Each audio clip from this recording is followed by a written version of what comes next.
এর উত্তর হলো, যদি ঘুমন্ত অবস্থায় রক্তপাত হয় আর ঘুম থেকে ওঠার পরে দাঁতের মধ্যে রক্ত দেখা যায়, পেটে রক্ত প্রবেশ করেছে কিনা এটা নিশ্চিত না হয়, সন্দিহানি থাকে, এমত অবস্থায় তার রোজা নষ্ট হবে না।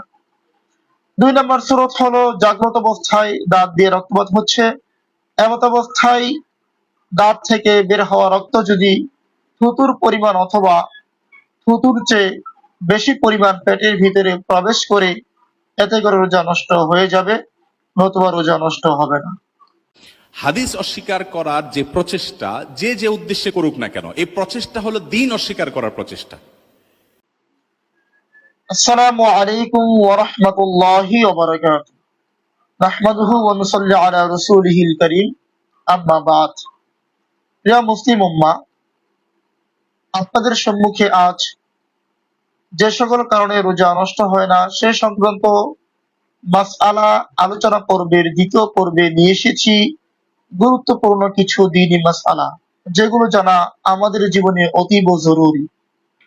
চলুন সময় নষ্ট না করে সেই গুরুত্বপূর্ণ মাসআলাগুলো আলোচনা করা যাক। প্রথমেই আপনাদের সম্মুখে যে মাসআলাটি পেশ করব সেটি হলো, রোজা অবস্থায় দাঁত দিয়ে রক্তপাতের কারণে রোজার হুকুম কি। এর উত্তর হলো, দাঁত দিয়ে রক্তপাত দুই সুরতে হতে পারে।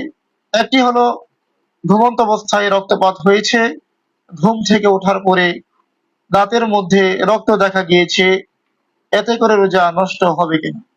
এর উত্তর হলো, যদি ঘুমন্ত অবস্থায় রক্তপাত হয় আর ঘুম থেকে ওঠার পরে দাঁতের মধ্যে রক্ত দেখা যায়, পেটে রক্ত প্রবেশ করেছে কিনা এটা নিশ্চিত না হয়, সন্দিহানি থাকে, এমত অবস্থায় তার রোজা নষ্ট হবে না।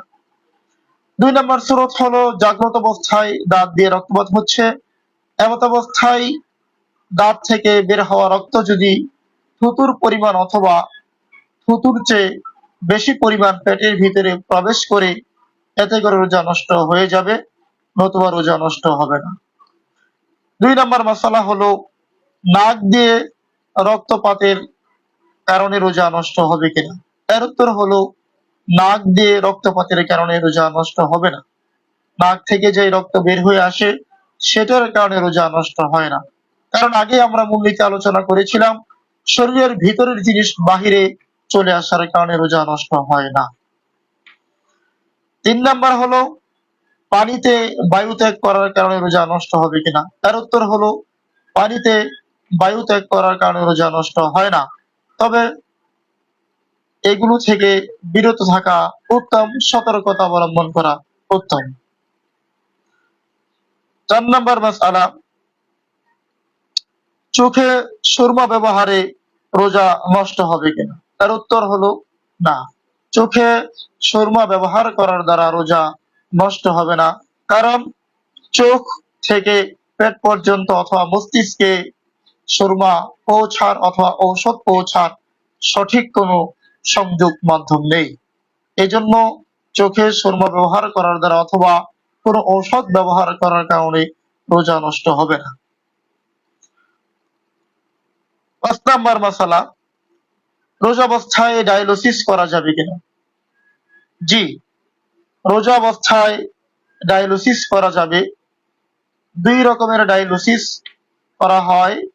যে কোনো প্রকারের ডায়ালিসিসই হোক না কেন, ডায়ালিসিস করার দ্বারা রোজা নষ্ট হবে না।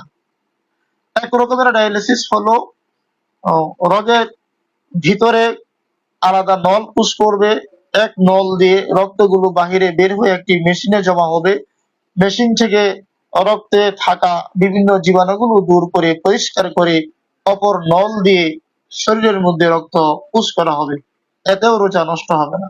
আরেকটি পদ্ধতি হলো, নলের সাহায্যে পেটের ভিতরে পাকস্থলীর পাশে আরেকটি জাউফ থাকে, পেট থাকে, সেটার মধ্যে নির্দিষ্ট একটি জায়গায় একটা ঔষধ কিছুক্ষণ রাখা হয়। সে ঔষধটি সেখানে গিয়ে জীবাণুগুলো মুক্ত করে অথবা অপর নল দিয়ে সেই জীবাণুগুলো বের করে নিয়ে আসা হয়, এতে করে রোজা নষ্ট হবে না। মোট কথা, ডায়ালিসিসের কারণে রোজা নষ্ট হয় না।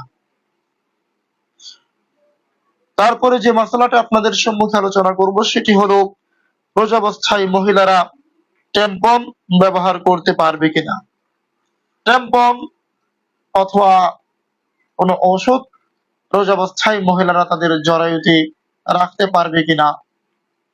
এক্ষেত্রে উত্তর হলো, যদি ট্যাম্পন শুকনা অবস্থায় রাখা হয়, কোনো ঔষধ ইত্যাদির মাধ্যমে এটাকে তরল করে ভিজিয়ে না রাখা হয়, তাহলে এ থেকে রোজা নষ্ট হবে না। আর যদি ভিজিয়ে তরল করে এটা রাখা হয়, এ থেকে রোজা নষ্ট হয়ে যাবে। শুকনা ওষুধ যদি রেখে দেয় যেটা ভিতরে প্রবেশ করে না, তাহলে রোজা নষ্ট হবে না। আর যদি তরল ভিজা কোনো ওষুধ যেটা ভিতরে প্রবেশ করবে, সেটা রাখার কারণে রোজা নষ্ট হয়ে যাবে।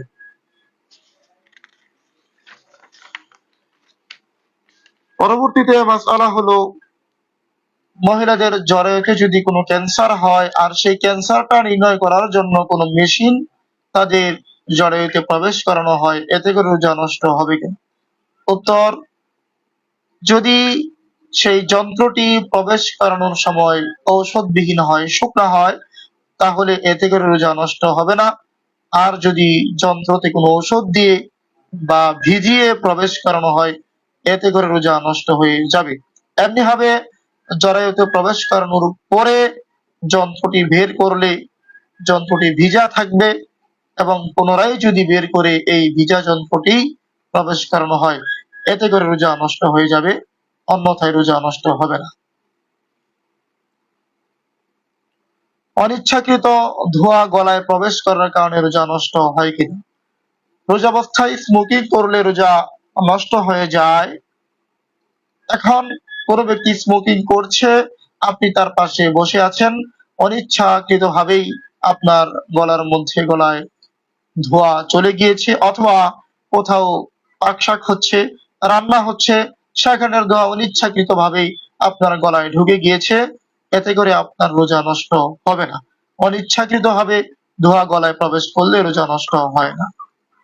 রোজাবস্থায় স্বপ্নদোষ হলে রোজা নষ্ট হবে কিনা। উত্তর হলো, রোজাবস্থায় স্বপ্নদোষ হওয়ার কারণে রোজা নষ্ট হয় না। এটাই হলো শরীয়তের স্বতঃসিদ্ধ মাসআলা। এছাড়াও বিভিন্ন কারণে রোজা নষ্ট হয় না।